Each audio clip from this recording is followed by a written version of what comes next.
Yeah, we're good. All right, going in 3, 2, 1. Hey there, Rivermen fans. I'm Jason Ruff. Welcome back to another edition of CxT Roasting's Coffee.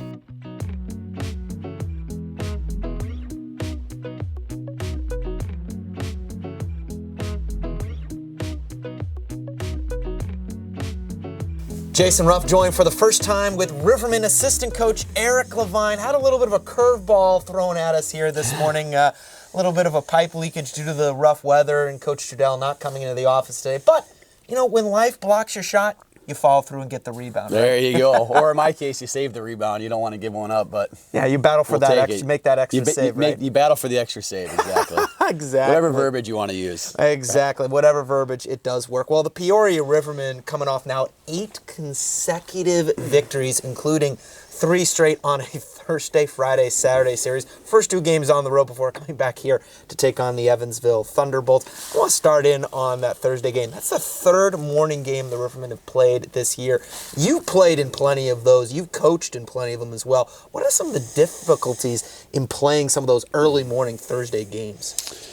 Well, it's difficult because your schedule is just changes completely, you know, and hockey players, you tend to react as these creatures of habits, and you get into a rhythm and a routine, and you tend to do the same thing every game, and that's how you prepare yourself. And morning games are hard because your preparation really, there's no time to do anything other than get up and show up to the rink and play. And you know, having played in some of them, as challenging as they are, I always found it a little bit of a relief because it's kind of something different. You know, it's like the season's long, and so sometimes it feels like you're doing, you know, like you're living Groundhog's Day. It's the same thing every day, and so it kind of throws a little bit of a different nuance to the flavor of the season. And I know as a player and as a coach, like, we try to find the positives in any situation, right? You always got to say, hey, this is our job. Our job is to play hockey. We're extremely lucky that we get to do it. And instead of focusing on maybe the detractors of a game like that, you try to say, hey, what could we do to gain an advantage? And for us, you know, we knew we had to get up ready to play because Quad City had lost, I think, 4 straight at that point, and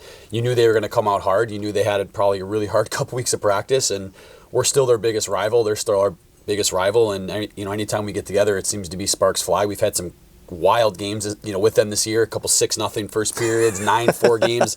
You get a little bit of everything. Overtime to start the year, and you know, we knew we had to be ready. They came out and played hard. It wasn't the cleanest of games, but you know, at the end of the day, we got the job done. The shootout, which was the first time we've done that in a long time. Yeah, I want to talk about that shootout. First time in over 2 years that the Peoria Rivermen come victorious in this shootout. You were pulled in the first period in that Knoxville game. The last time the Rivermen won a shootout, Ben Assad had the winner in the 5th round. I think that was the game that Ben Churchfield came in, stood on his head in the 3rd period. Yeah. Everyone up in Knoxville around me, because where we sit in our press box, we have the off-ice officials all around us, and I remember they were just looking around like, holy cow, who's this Churchfield guy? He's playing outstanding. I think Marcel Godbout had like 2 or 3 goals in the Sounds 3rd about period. right. Yeah. And then Rivermen go into the shootout and win it in the 5th round, Ben Assad.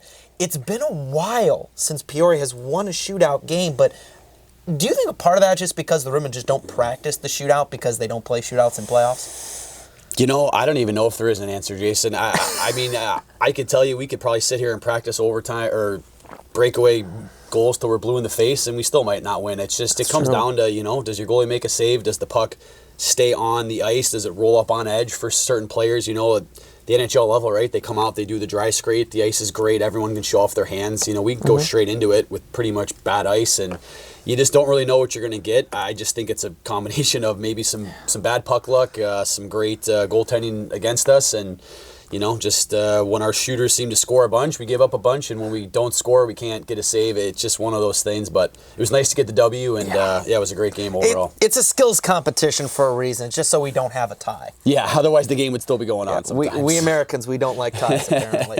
But the other big thing, you bring up an interesting point, getting saves from your goaltenders. I mean, Rico Gonzalez and Jack Bostad, who had the shootout winner in net for Peoria. Those 2 gentlemen have come up from the Federal League and have just been playing completely outstanding, especially after, you know, you have the injuries to Latinovic. He hasn't been able to play yet. You had Colby Muse getting called up to the ECHL. He's doing great with Adirondack up there. It seems like the Peoria Rivermen have a wealth of skill at the goaltending position. I think you're a big reason why, because that is. Well, it's probably the most fun part of my job is getting to work with the goalies.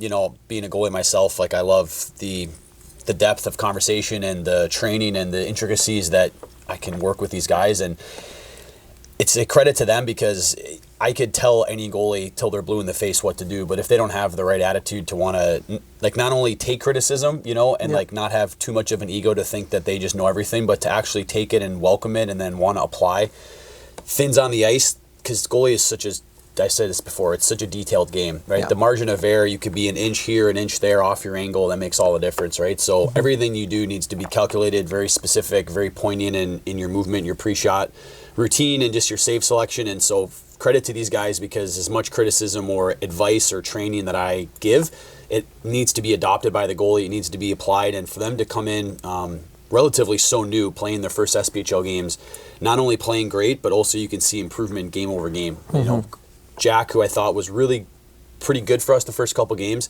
the last few games has taken a big step. Like even that, I thought in Knoxville was his best game that he played, and he carried it over and got 2 wins for us on the weekend. And, you know, he's been phenomenal in getting better and getting rid of some of the, maybe the one bad goal that he gives up a game in the first couple, right? He's eliminating bad goals, and he's been awesome in breakaways. In games, made a big save for us at home to preserve a win against Birmingham on a breakaway, and then gets the first shootout win for us. So he's been awesome. And Rico just comes in. He's got, I think, confidence more than any goalie I've seen naturally.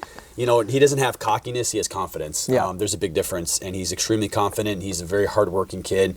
He's a fascinating case study because he's on the smaller side, but what he lacks in size, he makes up for in his elite level of footwork. Right. How fast he's able to get himself set from one spot on the ice to the other allows him to play the way he does, to be very aggressive and athletic, because he's got the movement to cover laterally, to take depth, to understand angles, and to know how to play bigger than what his frame actually is. And he's athletic like Muse, in the sense they can make these incredible saves going side to side because they just have the flexibility, the raw strength. They have great footwork. So he reminds me a lot of Colby, where Jack reminds me more of myself, or like Latinovich, a little bit more patient in that, a little bigger guy, going to try to read the play, not be so hyper athletic, but more intelligent. And they both are getting it done, and we're just lucky to have them. You mentioned being small in stature, but being able to move really, really quickly. I'm about to date myself here for those of you who might get this reference. Back in 2007, the last time Michigan State won a national championship in Jeff hockey. Lerg, right? Jeff Lerg. Yeah. Smaller stature goaltender, but he could move post to post in a lightning quick instant. I vividly remember in the championship game against Boston College, he made one move on a one-timer right to left, and just, pretty windmill glove save, the type that you would appreciate. Yeah. But everyone was just looking around like, holy cow, he got there in a big hurry. But that's the thing. If you're going to be smaller in stature, you got to be able to move post to post in the blink of an eye. Yeah, if you're going to be a smaller goalie, you have to take advantage by creating more of an angle. You have to be more on top of your crease, because you got to reduce the amount of net a shooter sees. When you come further out of your crease, well, now any pass laterally, you have more room to cover because you're further away from the net. Right. And it's just, it's kind of one of those, if you're going to take something, you're giving up something. So when you take more depth, okay, now you give up the ability to cover laterally. So for a guy like Rico, he not only takes his depth, he gets out, but he's able to cover with that elite level movement. And so there's more than one way to get it done as a goalie. That's the beauty part, is that the net's the same. It's 6x4. You keep the puck out. The objective is the same, but the modality in which you can go about it can vary from person to person. And we got two very different goalies, but they're both getting it done for us. Right, and it helps that, Rico Gonzalez, a.k.a. Rico Suave, that's his nickname with the team. He has all the confidence in the world. He gets his first shutout this past week at the SPHL level. Do you remember your first shutout here in this league? That's a great question. You've had a lot. Yeah, the first one. I had one when I played in Louisiana, which was way before. No, Quad you're City. right. You're right. It was in Louisiana. You're right, because you told me. I remember I interviewed you after you got the record for most shutouts in a career of a goaltender in the SPHL, and I asked if you remembered your first shutout, and you said, it was in Louisiana in a game. I think he came in it was one of 3 games you played. Yeah, with the and I think Skaters. if I remember it correctly, I think we had it was the day after Thanksgiving. We had to travel, and I remember the team had a big Thanksgiving meal party. Yeah, had myself a little bit too much turkey, a couple glasses of wine, and got on the bus the next day and went out. And I think it was in Columbus, if I remember correctly, which is now where a federal team plays. Yeah, it was against Columbus. I might have had like 45 shots or something. That's incredible. Knocked the first one out, and then, a couple more from there. Couple more from there. in order to become one of the most, having the most shutouts in a career of any goaltender in the SPHL. Yeah, goalie Muse might give you a run for his money if he comes back. If he would have stayed here, he could have done it this year, man. He was in quite the tear, so... But, looking back on this past week, I think the Rivermen being able to get it done in so many different ways. Mm-hmm. And I also want to go back to that Saturday game, and we got to talk about it because it went viral. Tristan Trudell's bout right off the bat. I mean, I've seen some fights right off the drop of a hat in hockey. I've seen some fights that Tristan Trudell has managed to get. I've never seen a guy just get totally knocked out, like legitimately out. And just the roof blew off of that place. What was your reaction from the bench? And what was the bench's reaction from that bout? It's the reason I'm a goalie, Jason. It's I don't have that level of toughness in me. And, it just props to not only Tristan, but to Simino as well. Like, those are two tough customers. Those are guys that are tough and they understand their role and they're in the professional hockey ranks because they bring an element of not only physicality and intensity, but it just, when you have toughness on your team, it allows the rest of the guys to play with more freedom because you have someone that, if anything happens, the game can police itself. And Tristan and Simino, for them team, they police themselves. They make sure that when they're on the ice, their presence is known. And it's not often you get two heavyweights that square up, let alone to do it in the fashion they did off the hop. And credit to Simino, man. He got a couple in early, but Tristan held in there and just seemed to find that one right hook, and that was all she wrote, and that got the crowd going. It got us going, and I think a lot of us on the bench, me, Guy, Blake, we were almost was kind of in shock. You're just like, what did I just see? I know. So you don't expect fights to end that way. You expect it to go toe to toe, or it's just, I was like, wow, that's a tough customer. Yeah, right you expect like some guy like to go down but then get back up and the linesman step in and that's all she wrote. But for it to end that way, it just seems like when Tristan like lets go that right hook, if that connects. Yeah, I wouldn't want to be at the other end receiving that. Me neither. But I will say, last time the Rivermen, not this year, but the last time the Rivermen were in Macon, I saw you got a 5-minute for fighting. I saw the highlights. You were throwing a couple. Yeah, I was more on the Simino end of the fight than I was on the Trudell end. That was for sure. So, tough customers. And credit to both of them. Like, it got the intensity up. It certainly got the crowd into it. We had a fantastic crowd on Saturday. It'd been a while since we've been at home. It was.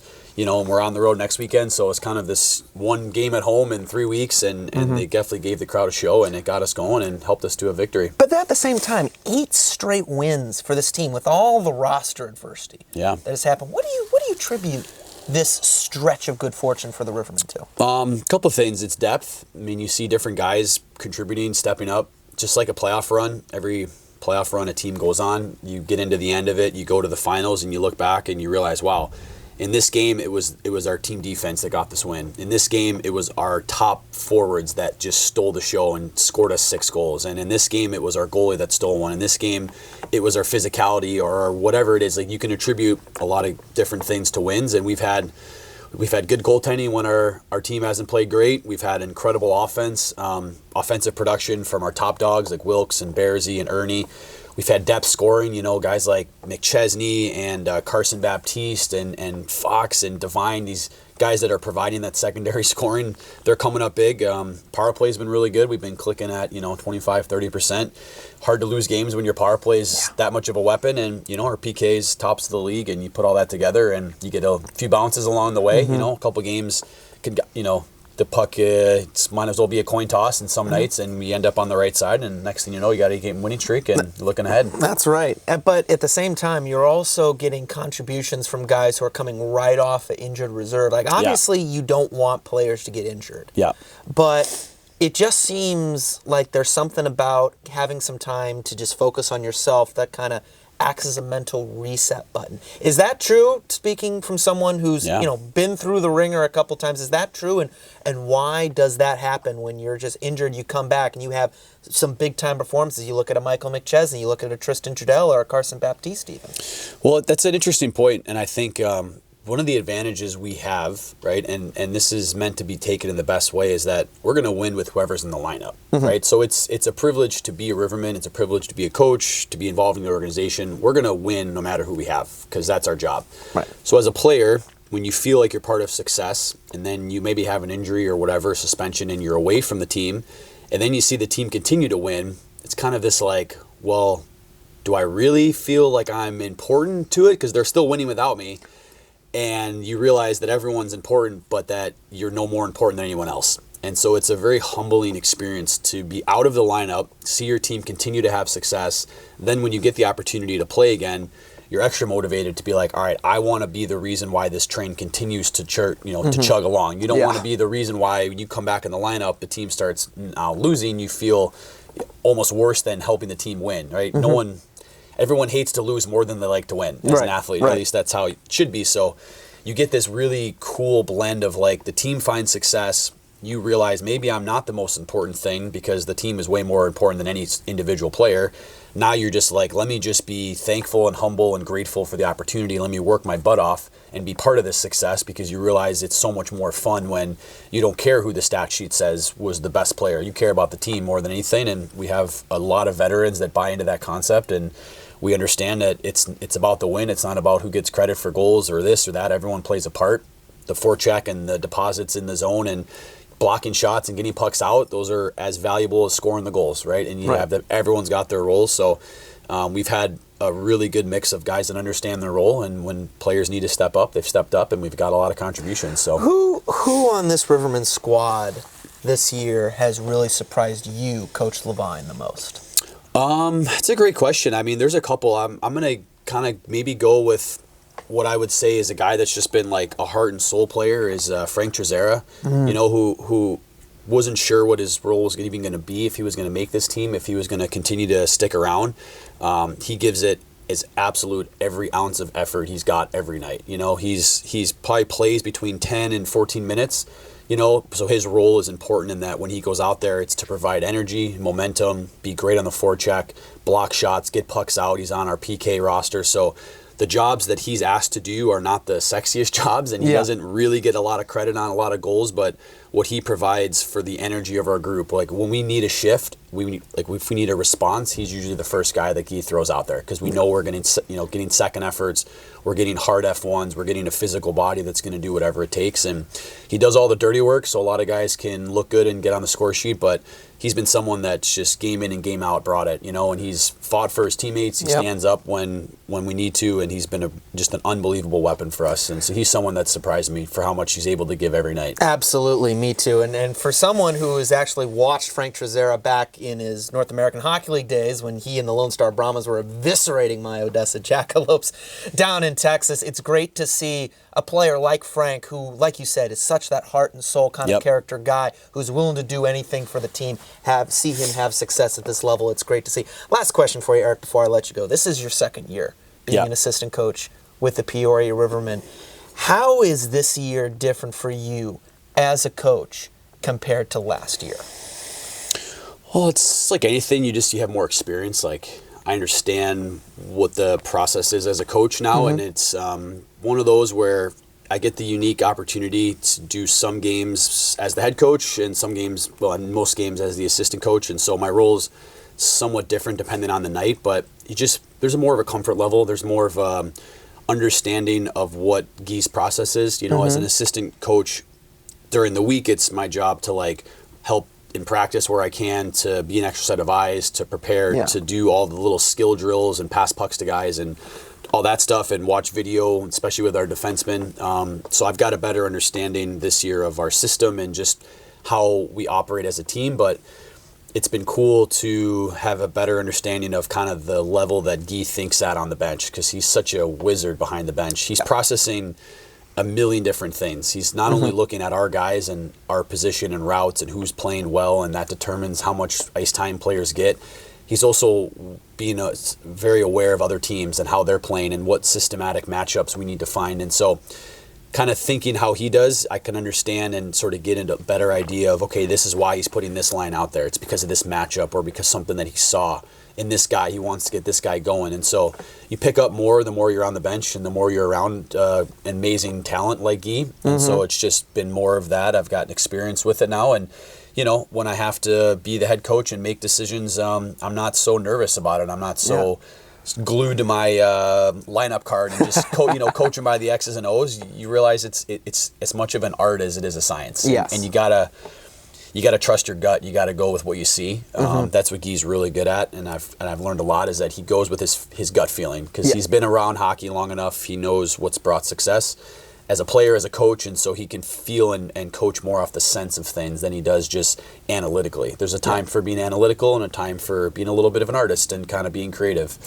So it's a lot more creativity this year than last year. Was more nerves and just getting myself up to speed, where this year it's been fun to work off a Guy, and we have such a great team that it's kind of like whoever you put out, you're putting out good players. Yeah, exactly. You know, you're only as good as the players you have, right? So we're so lucky that there's no bad choices when you put out anyone on our team. No, there isn't. But I mean, you've always been comfortable with the role as an assistant coach, even last year when you were thrown into the fire at times with some of those long road trips. But just here, just the comfort and the confidence, I think, also. Sure. I mean, it helps when you win a championship. That too. The comfort and the confidence coming from you and from that bench is just, it's palpable. Yeah. And we can't wait to see more of that here this weekend when the Rivermen take on the Evansville Thunderbolts on Sunday at noon. Noon o'clock, baby. Let's go. High noon face-off between the Rivermen and the Thunderbolts on the road in Evansville. Absolutely. Till then, Eric, cheers. We'll see you on the bus. For Assistant Coach Eric Levine, I'm Jason Ruff. This has been Coffee with Coach, presented by CxT Roasting.